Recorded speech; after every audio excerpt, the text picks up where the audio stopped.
The silver story finally breaks open. Hello, everyone. Welcome back.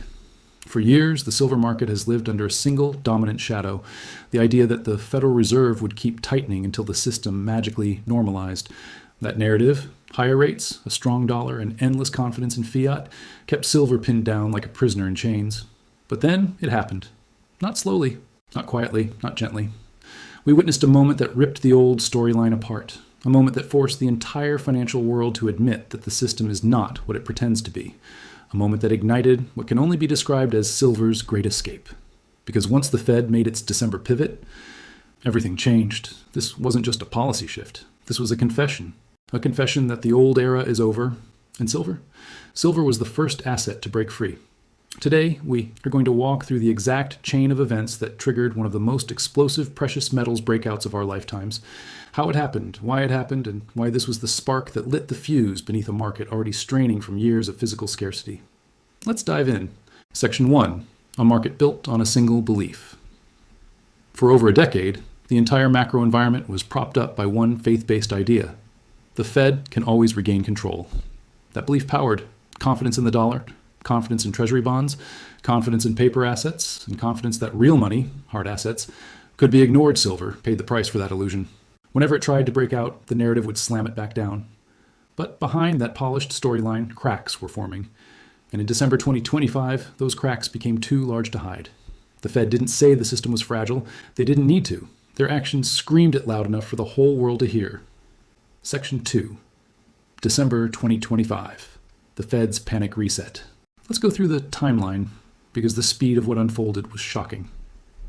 December 1st. The Fed halts quantitative tightening. This alone hinted at strain in the banking system. QT ending was expected, but not this early and not this abruptly. Then, 9 days later. December 10th. Boom, a surprise interest rate cut, the third cut of the year. This wasn't a cautious adjustment. This was the Fed slamming the brakes on their own tightening cycle. And markets knew instantly. If the Fed is cutting into weakness, the weakness must be serious. But before investors could even process that announcement, another shock hit. December 12th. A brand new Treasury bill purchase program, tens of billions every month, open-ended, and labeled as a technical operation. A label nobody believed. In just 11 days, the Fed went from steady tightening to full-scale emergency easing. It was the fastest 180-degree reversal in modern financial history. The message was unmistakable. The Fed saw something breaking, and they moved to cushion the impact. Section 3, what the Fed actually did. Let's break down the moves because the details matter. 1, the rate cut. A 25 basis point cut doesn't sound massive, until you realize it was the third cut in a year that was supposed to be about fighting inflation. That alone told the market. Recession risk is bigger than inflation risk. 2, the Treasury bill purchase program. This was the real bombshell. $40 billion a month, nearly $500 billion a year, all newly created money. The Fed didn't call it QE, they refused to use the word, but labels don't matter. If the balance sheet is growing, if new currency is being created, if government debt is being absorbed, that is QE. Call it a technical operation if you want. Markets don't care. They look at the plumbing, not the press release. The result. The dollar weakens immediately. Real yields collapse. Bondholders earn less than inflation, and investors have a very clear reaction. Get me out of depreciating paper assets. Get me into something real. And that something real is silver. Section 4, the physical reality. The Fed can't control. Here's what makes this moment historic. Monetary policy alone could have pushed silver higher, but silver wasn't starting from zero. It was starting from a market already under extreme physical stress. 5 consecutive years of deficits. For half a decade, the world has been consuming far more silver than miners can produce. Each year the deficit widened. Each year inventories drained. Each year the industry said, we can't keep doing this. By 2025, the deficit blew past 200 million ounces, a shortfall so large that major wholesalers were openly warning about supply strain. This isn't a temporary logistical issue, this is structural. And here's the kicker. Most silver consumption isn't optional.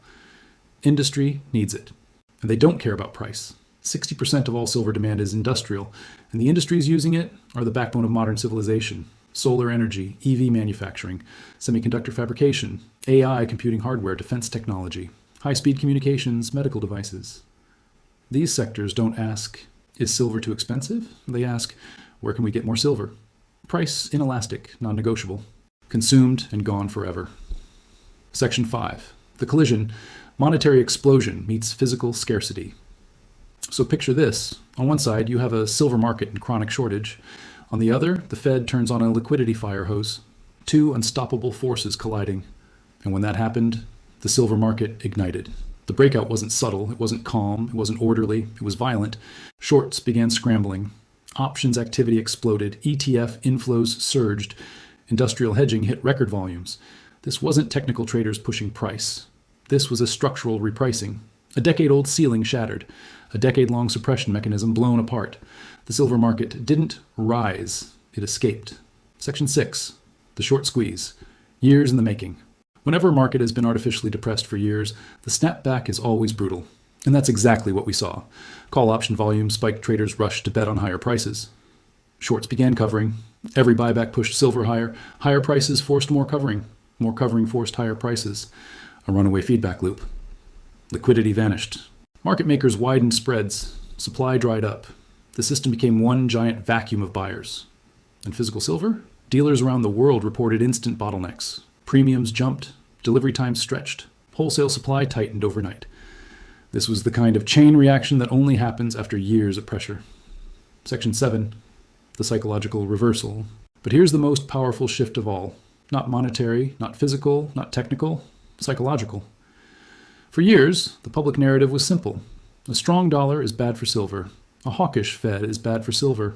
Real yields will crush hard assets. But December 2025 rewired everything.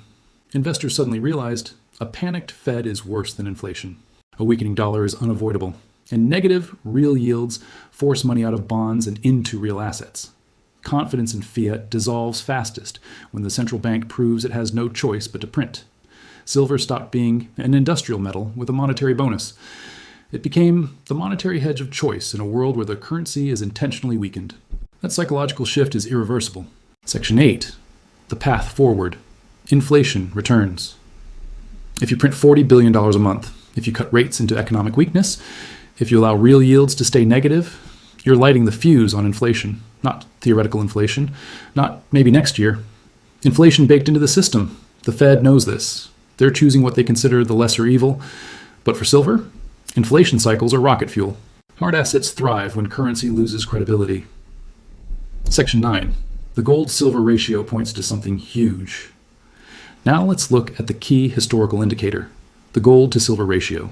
With gold above $200 and silver above $60, we're sitting near 67.1. That's extremely elevated. Historically, during silver bull markets, the ratio collapses to 51 to 31 to 21, in extreme cases to 15:1. If silver were to move toward even a modest breakout target of 25:1, we would be looking at triple-digit silver. This isn't speculation. This is math paired with historical precedent. When monetary demand collides with physical scarcity, the ratio doesn't drift, it crashes. Section 10. The real reason. This breakout is different. This isn't like 2011. It's not like 1980. The difference today is simple. Silver is scarce, not on paper, in reality. Every major vault has seen inventory drain for years. Registered stocks are at multi-decade lows. Recycling isn't keeping up. New mining supply can't respond to price spikes quickly enough.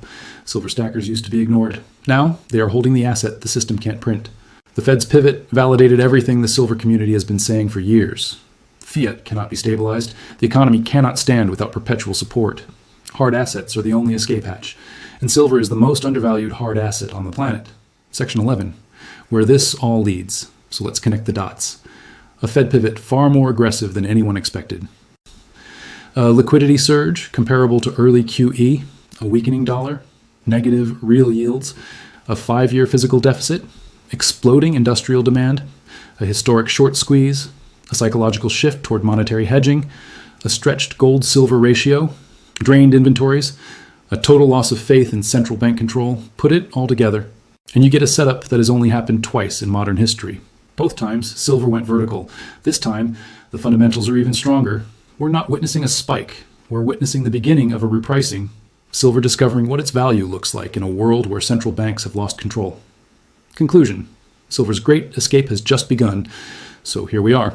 After decades of being held underwater, pushed down by narratives ignored by mainstream finance, silver finally broke free. The December 2025 Fed pivot wasn't just a policy shift, it was the catalyst that shattered the old system and unleashed a market that had been building pressure for years. Silver's great escape isn't a single event, it's the start of a new era. And the investors who understand what just happened, the stackers who recognized the writing on the wall early, are now positioned at the very beginning of one of the most powerful commodity supercycles in history. Thank you for watching. If you enjoyed this breakdown, hit like, subscribe, and as always, keep stacking.